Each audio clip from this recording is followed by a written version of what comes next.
마녀사냥이란 말 들어본 적 있으시죠? 원래 마녀사냥이란 16, 17세기쯤 유럽에서 벌어진 대학살이에요. 그때 당시 유럽은 매우 불안정했는데요. 전염병, 극심한 경제위기, 홍수와 가뭄, 전쟁, 농민 반란, 종교개혁의 충격 속에서 지금 악마가 날뛰고 있다. 그 악마를 숭배하는 집회를 여는 마녀들이 있다면서 지금 이렇게 세상이 혼란스러운 건 전부 다 그 마력을 사용하고 공중을 날아다니는 마녀들 때문이고 걔네들을 잡아 족치면 된다 라는 일부 지배계층의 몰아가기로 인해 50대 이상의 늙고 가난한 과부, 혼자 사는 힘없는 여성들을 여러 잔인한 방법으로 사형시킨 대학살이에요. 당시 피지배층, 그러니까 지배를 받는 사람들의 불만을 다른 곳으로 돌리고 공포조장으로 사회 통제를 강화하기 위해서 약간 지금의 북한처럼 지배층들이 썼던 방법인데요. 당시 사법가는 마녀 혐의자를 고문할 수 있었는데 그 고문에 의한 자백이 마녀에 대한 환상을 사실이라고 믿게 해준 증거였다고 합니다. 현대에 와서는 이 마녀사냥이라는 단어가 불특정 다수가 소수를 거세게 몰아붙이며 인민재판을 하는 것이라는 뜻으로 많이 쓰이고 있는데요. 상대가 명백하게 죄를 저질렀거나 상대가 자기 잘못을 인정하지 않고 적반하장으로 나올 때 이걸 근거로 비판하는 건 합당하지만 허위사실이나 사실관계가 분명치 않은 주장으로 소수의 상대를 궁지에 몰아넣는 행위를 하는 것을 마녀사냥이라고 합니다.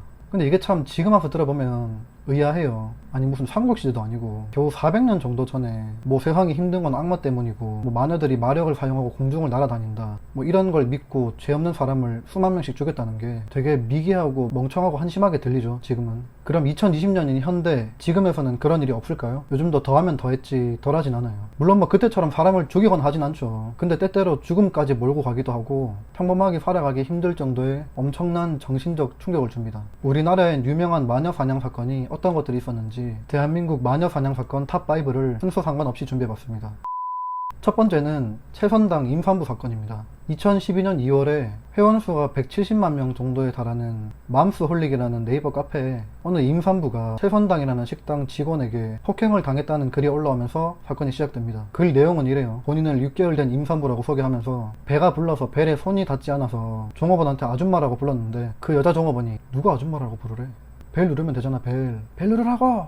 라면서 소리를 질렀고 말싸움이 붙어 식사를 중단하고 계산도 안 한 채로 가게에서 나오는데 뒤에서 그 종업원이 달려오면서 너 오늘 잘 걸렸다 하면서 머리채를 잡았고 임신 6개월이라고 밝혔는데도 배를 발로 걷어차고 계속 때렸다. 그리고 사장이라는 사람은 계속 옆에서 구경하고 방관만 하고 있었다. 경찰에 신고했는데 경찰은 합의하라고 했고 병원에서 검사해보니까 뱃속 아이에게 문제가 생길 수도 있다고 했다. 이런 글이 올라왔어요. 이 글이 올라오고 당연히 난리가 났죠. 해당 지점과 최선당 브랜드에 대한 엄청난 비난이 쏟아졌고 뭐 다음 아고라 등을 중심으로 최선당 불매운동이 일어났어요. 심지어 다음 아고라에서는 누가 자기가 목격자라고 직접 그 사건을 두 눈으로 봤다면서 임산부가 적은 글이 다 진실이다 이런 글도 나오면서 더 활활 타올랐죠. 결국 시간이 지나서 CCTV 등을 토대로 경찰 조사 결과가 나왔습니다. 사실은 이랬어요. 벨 누르면 되잖아 벨 하면서 소리쳤다는 거는 확인 불가. 임산부 유씨가 음식은 다 먹어놓고 종업원 때문에 기분이 나빠서 계산은 못하겠다면서 욕설을 퍼부면서 가게를 나갔대요. 그러자 종업원이 따라 나가서 그 손님 등을 밀쳤고 그 뒤로 서로 머리채를 잡고 20초 정도 싸웠대요. 종업원이 임산부 배를 걷어찼다는 내용은 사실이 아니었고 오히려 임산부가 종업원 배를 발로 걷어찼대요. 종업원 앞치마에 손님 발자국이 선명하게 찍혀 있었다고 하고요. 그리고 글에서는 사장이 방관만 했다고 하는데 실제로는 계속 적극적으로 말리는 모습도 찍혔고 오히려 제풀에 넘어진 손님을 일으켜주는 등 임산부 측 주장과는 달랐어요. 결국 이제 경찰 조사에서 임산부는 종업원이 등을 밀어서 넘어졌는데 그때 이제 태아에게 문제가 생길지도 모른다는 불안감과 억울한 생각에 홧김에 글을 올리다 보니까 없는 걸 꾸며서 올렸는데 일이 이렇게 커질 줄 몰랐다고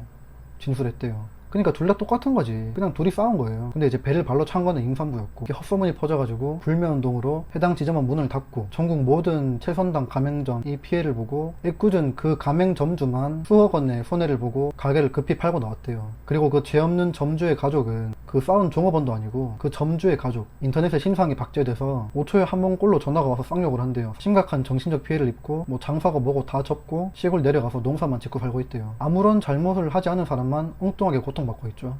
두 번째, 제 모자 성폭행 조작 사건. 2015년 6월달에 네이트판에 저는 더러운 여자이지만 엄마입니다 라는 제목의 글로 인터넷에서 엄청 화제가 된 사건이에요. 어머니와 두 아들이 10년 동안 아버지와 다른 친척들에게 지속적으로 성폭행을 당했고 어머니는 결혼생활 동안 1000명이 넘는 남자를 강제로 상대해야 됐고 두 아들도 300명이 넘는 남자에게 성폭행을 당했다는 이 글은 글이 작성되고 같은 내용의 동영상 증언도 올라오면서 엄청난 관심을 받았어요. 너무 충격적이잖아요. 이게 얘기가. 어머니는 남편을 경찰에 신고했지만 경찰은 오히려 어머니를 미친 사람 취급하면서 간단한 조사만 했대요. 심지어 어머니와 아들들이 기자회견까지 가졌지만 수사 진행은 더뎠고 아들을 정신병원에 가둬가지고 아들들이 미쳐버렸다고 주장했는데, 이게 대중들의 감성을 자극해가지고 그때 당시에 이 내용이랑 전혀 상관없는 뉴스나 뭐 웹툰 이런 거에도 모든 배플들이 이 내용들로 도배될 만큼 그냥 인터넷을 장악해버린 상황이었어요. 특히 세모자 사건에 연루된 정치인 등이 언론을 장악하고 있다는 음모론이 불신을 일으켜서 대중들은 세모자 카페, 네이트판, 맘카페 등을 중심으로 호소문을 만들어서 해외까지 알리려고 원문을 영문으로 번역해가지고 CNN이나 백악관에도 보내고 서명운동도 하고, 하여튼 엄청난 화제였어요. 이때 국민일보에서 낸 기사 제목이 "친아빠에게 10년 동안 성폭행 당한 아이들을 살려주세요"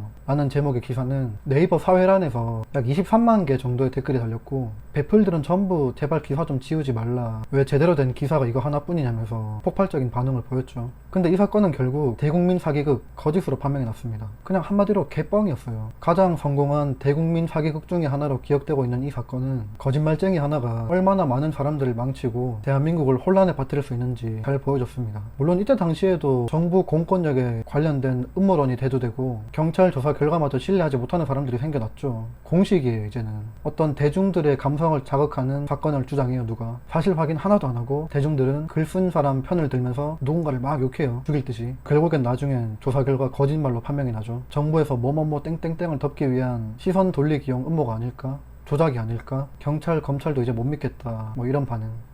공식이에요. 공식.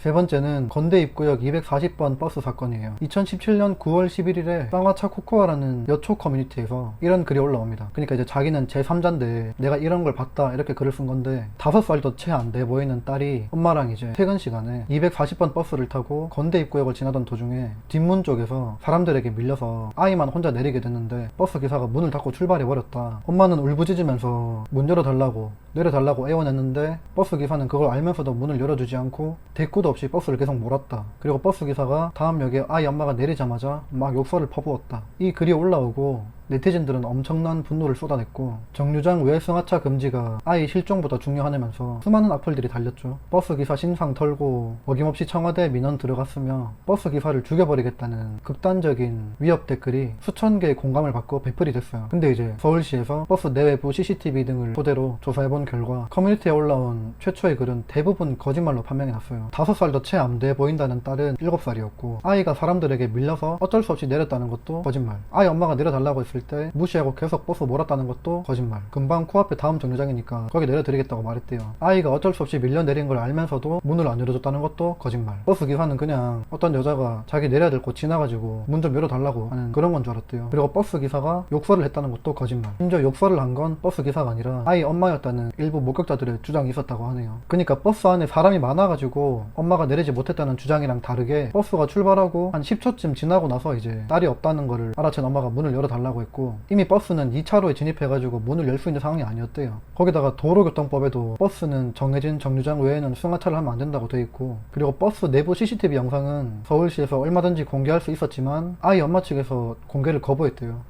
이렇게 진실이 밝혀지자 해당 카페는 비공개로 전환이 됐고, 버스 기사는 그 사건이 일어나고 충격을 받아서 한동안 출근도 못하다가 일주일 뒤에나 복직했대요. 입에 담지 못할 정도의 떠올리기 싫은 욕들이 포함된 악성 댓글들의 충격을 받아서 사흘 동안 잠도 못 자고 밥도 한 끼도 못 먹었대요. 손발도 가끔씩 마비되고 혼자 많이 울었고, 병원에서는 이 버스 기사에게 정신과 상담을 추천했고, 이번 일이 자신을 죽을 때까지 괴롭힐 것 같아서 너무 두려웠다고 했대요. 그리고 실제로 최초 유포자가 240번 버스 기사님을 찾아뵙고 사과하겠다고 전했는데 버스 기사님은 아직 용서할 준비가 안 돼 있다고 거절했대요. 사건 이후 반년 정도 지나고 후속 기사가 나왔는데, 해당 버스 기사는 요즘도 가끔 15층 아파트에서 뛰어내리고 싶은 충동에 휩싸인대요. 이번 일을 겪어보니까 악플 때문에 자살하는 유명인들의 심정이 너무나도 이해간다면서 자기는 죽어도 악플은 남는다는 사실이 너무 두려웠다는 말을 했다고 합니다. 최초 유포자가 해명 글도 올렸는데 참 뻔뻔하죠. 괜히 죄인이 된 것 같답니다. 괜히. 네 번째는 타진요 사건입니다. 다들 기억하세요? 타진요 사건? 타진요는 타블로에게 진실을 요구하는 모임이라는 네이버 카페의 약자예요. 미국의 명문 스탠포드 대학 출신인 가수 타블로에게 근거 없는 학력 위조 의혹을 들이밀어서 여론몰이를 하고 당사자의 정상적인 생활이 어려울 정도로 참혹하게 괴롭혔죠. 결국엔 당연히 타블로가 스탠포드 대학 출신임이 증명이 됐습니다. 이 사건은 경찰이 아닌 검찰이 사건 처음부터 끝까지 수사를 맡을 만큼 굉장히 심각한 사건이었어요. 원래는 그런 경우가 잘 없대요. 정치권에서도 자주 언급되고 청와대 보고까지도 갔었다고 합니다. 악플러들은 타블로에게 그치지 않고 타블로 아버지에게도 학력 위조라는 주장을 했어요. 타블로의 부친은 서울대 공과대학 25회 71년도 졸업생이었는데 타진요 회원들은 막무가내로 서울대에 다녔던 이광부 씨는 다른 인물이라고 주장했어요. 당시 기사에서도 서울대 공과대학 졸업사진도 공개하고 주소로까지 본인임을 명확하게 인정했거든요. 근데도 타진요 회원들은 졸업장 내 월계간의 이파리 수가 실제 수와 차이가 있고 조도와 명암 등을 볼 때 합성사진이라는 주장을 했어요. 물론 허황된 주장이었죠. 결국 타블로 부친은 악플로 인해 스트레스를 받아 지병을 앓으시다가 세상을 떠나셨고, 악플러들은 악플을 다는 것을 넘어서 직접 집에 전화까지 걸어오는 등 협박에 가까운 범죄를 저질렀다고 합니다. 또 당시 EBS 영어 프로그램 진행하던 타블로의 형 이선민 씨는 이 사건으로 인해서 프로그램에서 하차하고 영어 강사라는 직업마저 잃었대요. 타진요 회원들이 끊임없이 항의, 압력 전화와 해당 게시판을 이선민 씨를 하차시키라는 글로 점령을 했거든요. 이 안타까운 마녀 사냥 사건으로 화목했던 가정이 파탄났어요. 형은 일자리를 잃었고 아버지는 쓰러지시고 결국엔 돌아가셨죠. 어머니는 병간호에 연염이 없으셨고 타블로는 여론의 등살에 밀려서 집에서 칩거 생활을 했다고 합니다. 그때 당시 타블로가 얼마나 억울했을지 상상이나 가세요? 진짜 끔찍한, 다시는 일어나지 말아야 할 비극입니다. 마지막 5번째는 푸드코트 화상 사고예요. 일명 국물녀 사건이죠. 2012년에 한 50대 여성이 식당에서 뜨거운 된장국을 9살 어린이 허모군의 얼굴에 쏟고 호련히 자리를 떴다면서 피해자인 어린이의 어머니가 인터넷에 가해자를 찾아달라고 글을 올린 사건이에요. 그러니까 글 내용은 어머니가 9살 아들 허군을 데리고 식당에 갔는데 음식 주문하고 잠깐 물 가지러 간 사이에 아들 비명소리가 들렸대요. 놀라서 가봤더니 아들은 화상 입고 비명 지르고 있었고, 된장국을 쏟은 여성은 자기도 손에 화상 입었다고 도망갔대요. 이 글이 인터넷에 퍼지고 또 당연히 국물 쏟은 사람에 대한 비난 여론이 일어났죠. 근데 진실은 어땠을까요? 식당에 있던 CCTV 영상이 공개됐습니다.